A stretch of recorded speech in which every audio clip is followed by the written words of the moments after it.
Hello and welcome to the Essex Boys Murder videos. These videos are based on key individuals and the murder victims' movements on the day of the 6th of December 1995. A quick mention to my Facebook page called The Real Essex Boys Murder Group. If you're interested, please feel free to join, as some great people are there with a lot of knowledge on this subject. Now, if you're interested in the 5:03 p.m. phone call to Pat Tates mobile videos involving Mickey Bowman and Billy Archer, I do recommend watching them from part 60 onwards, with the sequence of events that have led me to this video, and the time frame being around 7:35 to 7:40 p.m. on the evening of the murders. I'm going to carry on with the sequence of events and look into the possibility the Essex Boys were shot at around 7:40 to 7:45 p.m. that evening by Mickey Bowman and Billy Archer. In the last video, I covered two witness statements. One of the witnesses was Christopher Theobald, the farmer's son. Now, Christopher's dad, Peter Theobald, owned White House Farm, and he was also the one that found the Essex Boys the next morning. Now, Christopher Theobald states he was grading eggs in his dad's shed up to 7 p.m. and never heard gunshots at the time, which was when the murders supposedly had taken place. The other witness was a Kevin Tarbuck, who states he saw a white transit van pull out in front of him and sped off towards the Retton Turnpike, almost hitting him at 7:50 p.m. I am now going to cover another witness statement in this video. Now, the witness does not give an exact time of when he said what he heard on the evening of the murders, but I do think his statement is worth mentioning. This is the statement from a Michael George Strelly-Upton, and it was made on the 10th of December 1995. Now, he owns Lappage's Farm, which is situated here at Rettendon Common. Now, this is in East Hanningfield, and at a rough guess, I'd say it's about 1 mile from White House Farm. So, on the evening of the murders, witness Michael Strelly-Upton had to collect some animal food from North Woodham Bakeries. He recalls setting off around 7 p.m. and stopped at the petrol station on the A130 to fill up, then carry on along his journey. He said his journey going and coming back took longer than usual. He recalls driving home at 9 to 9:30 p.m. and the exact time he cannot remember. Now, it was around this time, whilst unloading the Land Rover, that he heard the sound of rapid bursts of gunfire coming from the area of Workhouse Lane. Now, he describes the sounds as 2 or 3 shots being fired very close together. In this statement, he then goes on to say, although I believe I heard the shots being fired around 9 to 9:30 p.m. when he returned home from the bakeries, it may have happened just before he left, around 7:30 to 7:45 p.m. He is able to remember this incident so well, as it was unusual to hear gunshots so late in the day. The shots that occur on the Wednesday is clay pigeon shooting and runs the entire day until it starts to get dark. So that's the statement from a Michael George Strelly-Upton, and that was made just 4 days after the murders, so it would have been fresh in his mind. Unfortunately, just not the time. So I have to consider both the times he thought he heard the rapid gunfire shots coming from Workhouse Lane that night. I mean, the reason he calls it Workhouse Lane is that's what it was called back then in the 90s. I mean, nowadays it's referred to as the White House Farm track. As I said earlier, at a rough estimation, I'd say it's about a mile from this place here, being Lappin's Farm, and it's more likely Michael George Strelly Upton heard those gunshots from the track. There is the possibility he heard the gunshots, like he said, at 9 to 9:30 p.m. But he also states he could have been wrong and heard the gunshots at around 7:30 to 7:45 p.m.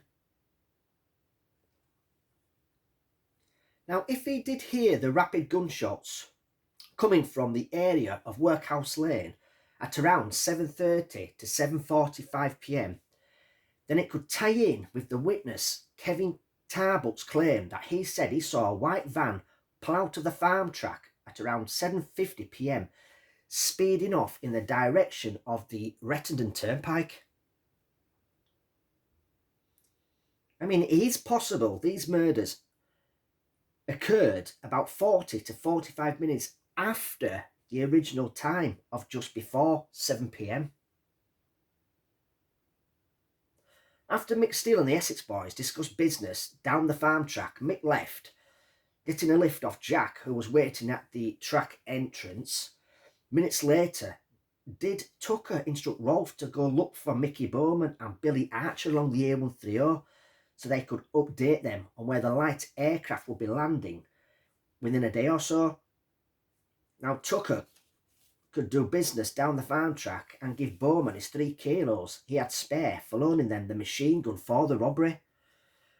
A witness, Ian Reid, states he saw a white Ford Transit van, a dark coloured Vauxhall Cavalier and a blue Range Rover on the A130 at 7:25 p.m. that night. Ian Reid last saw the dark coloured Vauxhall Cavalier turn into a lane where some bungalows were, which was very close to the farm track. Did Mickey Bowman pull up and wait for the Essex Boys to catch up after making a U-turn at Church Lane? When the Range Rover pulled up, did Tony Tucker tell Mickey Bowman to go down a farm track just ahead on the right? Did Bowman tell Tucker he'd wait for Archer to catch up in the Ford Transit and get in with him and meet them down the track to do business? Did they drive down the track with Billy Archer in the white Ford Transit van and park behind the Range Rover? At around 7:40 p.m, did Mickey Bowman take the 3 kilos he was owed and place it in the passenger side footwell of the white Transit van and then pick up a semi-automatic pump-action shotgun and head towards the Range Rover's back driver's side passenger door that he'd left open and began the executions of the Essex Boys? Along with Billy Archer, did they exact revenge for being set up and put on remand months earlier? I mean, they knew it had to be Tucker and Tate that set them up. They were the only other people that knew about Tucker wanting to buy a gun from Bowman. I mean, Tate did confess to them whilst they were all in prison together that it was Tucker that had set them up because he thought they were trying to take over his drugs empire. I mean, think about it. 2 hardened criminals who've been set up by Tucker and Tate are just going to accept it. It was a mix-up and it was all Tucker's fault. Nah, not for me.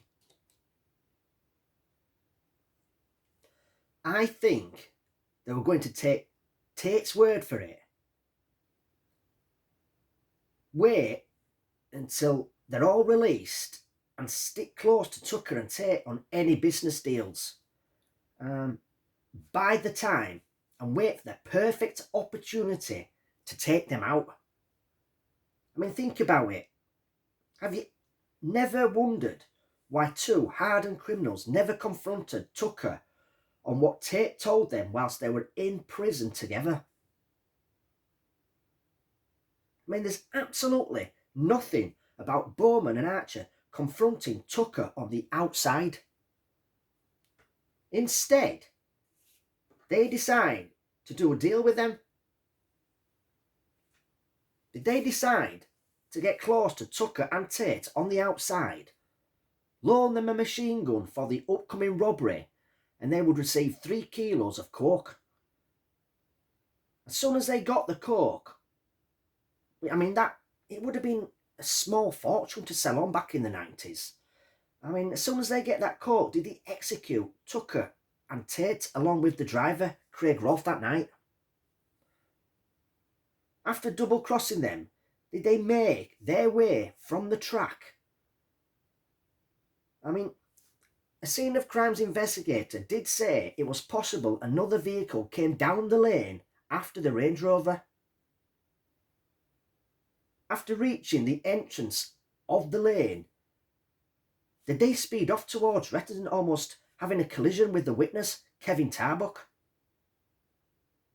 Did they park up somewhere and wait for a while, then go back for Billy Archer's green Vauxhall Cavalier, which was parked up on a lane close to the track? Is it possible these murders were carried out some 40 to 45 minutes after the original estimated time of death? Were Mickey Bowman and Billy Archer involved in the executions of the Essex Boys? I have proved in previous 5:03 PM phone call to Pat Tates mobile videos, Mickey Bowman was active with Tony Tucker and Pat Tate days prior to their deaths and on the evening of their murders. He knew about the double cross the Essex Boys were planning on Mick Steele.